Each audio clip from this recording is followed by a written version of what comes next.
Hello, Sam Owens here with another great product I want to introduce to you and show you how it works and hook up and all of the things you need to know. And it's a solar panel. I'm into RVing, and one of the things that an RV owner needs or could use quite a few times if they do dry camping, which is no electricity, water, and or sewer, and a solar panel would be a great addition to be able to keep your batteries charged up and not have to run the generator so much. So a solar panel is a great asset to RV owner, or just in general people that just want to keep their car charged up. Maybe they don't drive it as much, and I'll show you what we're gonna do. Okay, this is the basic panel right here. I'm just gonna put it up and let you see it. And let me just prop it right here. It's not going anywhere. This is Alto Solar. It's a 50-watt mono solar panel kit. And this is the user manual, and it comes with just a few items. It comes with a controller, and what this does is takes the 21 volt output and regulates it down to the proper voltage for charging batteries, which is in the neighborhood of 14 volts. Everything you need is going to be outlined in these tables and charts and all of this. It's very simple to hook up and understand, and this is the key item that will do the job. It's all waterproof, and so it can be out in the water and not hurt anything. And you get the connecting cables that connect to the battery, so it makes it really easy for you. Now, one thing it doesn't come with and you're going to need is mounting brackets. They did put the holes right there, and on the other side there's some, and also on top and bottom, so you have all of the places to be able to connect it, but they just don't have it in the kit, so you can adapt to what you want. And there's several that are outlined on the back of the owner's manuals. They show the mounts, the different mounts, one being on a pole and the other is a stable on the ground that you can angle it up and down, or you could just use the Z brackets and mount it possibly up on top of your air conditioner on the motorhome. That's a big place that a lot of people mount them. I'm going to show just a simple thing I came up with just for the demonstration, and it could be workable for you if you just wanted a simple way to set it out in front of your motorhome, capture the sunlight, and be able to move it around. A couple of screws and right there, and we'll see how this works. The dimensions of this 50-watt solar panel is 20 and a half inches by 26 and a half inches, and it's actually about 1 inch thick. And here is the connecting point. Everything is sealed around here, it's all sealed in so it'll handle the weather. And you get a good size length of cord to hook into this, so you can get extension cords if you needed to move it out a ways, so that's an option. And on the back of the owner's manual they give you some information about that. With no further ado, we're going to go to the RV now. Welcome to my Fleetwood Pace Arrow 2003 motorhome, and I've got the hood open and access to the chassis battery. The coach batteries are underneath my front step. I've got my test meter, I've got my controller, my instructions, and also my connection to the battery, and we're going to go through the steps to connect them. Before I do, I'm going to show you a reading of what I'm getting out of the solar panel. I've got it right down there, and you can see how I connected just these rods right here with a screw, and I can tip this as much as I want to gain access to the sun, and it works really well.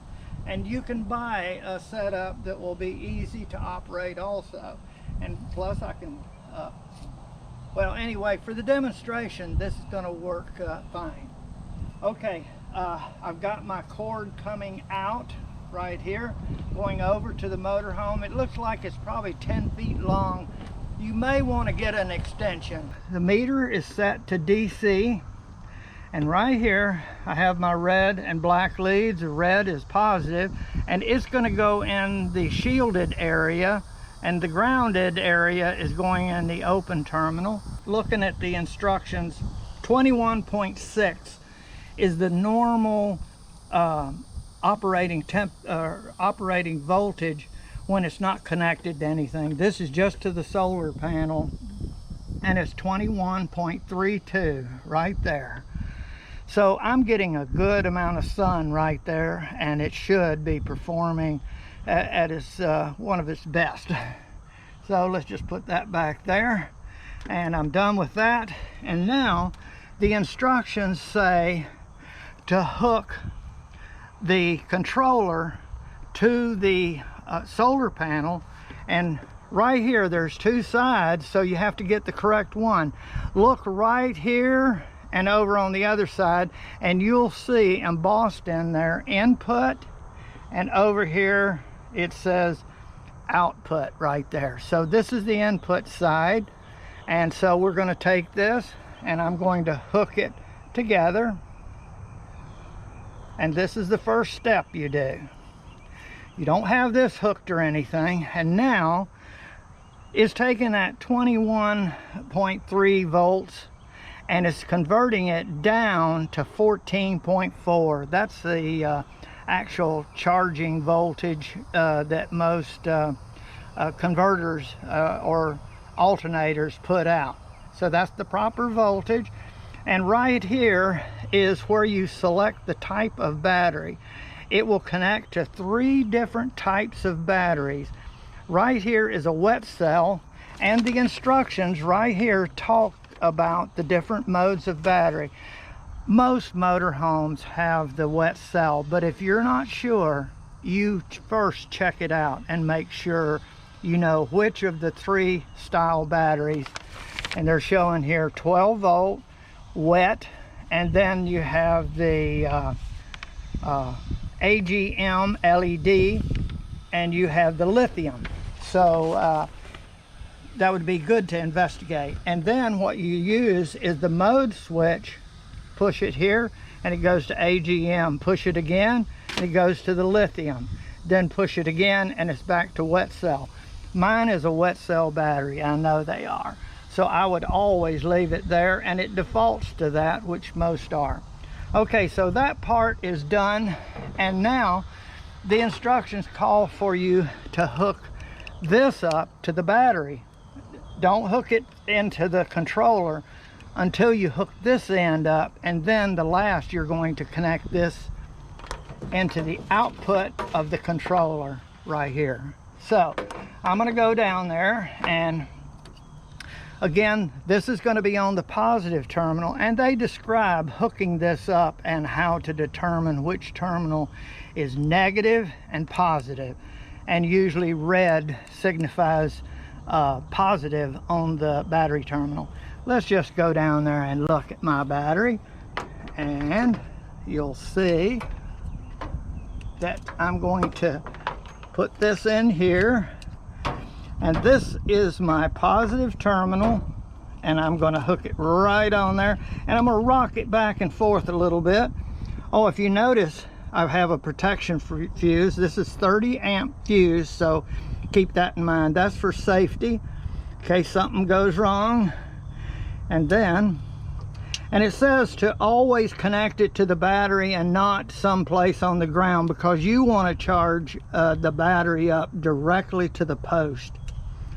So rock this back and forth to get a good connection when you plug it.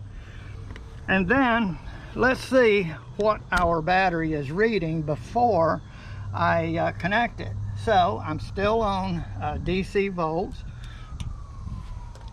and I can put this into the black into the non-shielded, and then the red here, and I should read my voltage, and it's 11.1.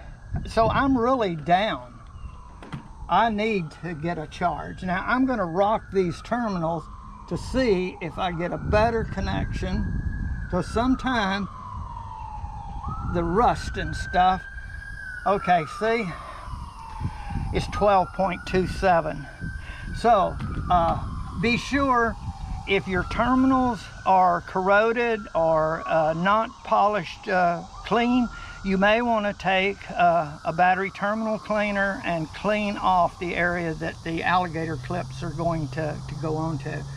So this would be a good thing first to test, is to make sure you have your proper voltage of the battery. Now that's a charged battery right there, but it's on the low side. So now I'm going to show you how to connect this up and see what we get from charging. Okay, again, line these up and then plug them in. There. Okay, now it's going to show me the amps that I'm charging with, and right here I am charging, it looks like, at 2 amps, 0.2, and it's 13.4, 13.3, and right here is blinking that I am 75% charged according to the controller. And it's going to blink until it gets to 100%, and when it's 100%, the controller is going to turn off charging and sit there and wait, and if it dies down, it's going to start charging again. That's why a controller is very important job to not overcharge the battery, but put the proper charge on it. So I could leave this, and during the day it would finally reach the charge. Folks, you can see that a solar charger and a 50 amp is probably going to be the answer when you go out camping, or your motorhome is sitting in the backyard or wherever storage. You can set this charger out, solar charger, and actually you could mount it on the roof on top of the air conditioner, and you could charge your batteries or keep them safely charged with this. And so there's a lot of application. Yep. As the sun goes up high, now it's low, it's about 9:30 in the morning, I would just simply move this out like that and capture the sun. And also, you might want to look at not just pointing at east and west, but point it north in the summertime toward the north and capture that afternoon sun for the longest period of time and put the angle just right. I think looking at this time will and just trial and error will give you the best result.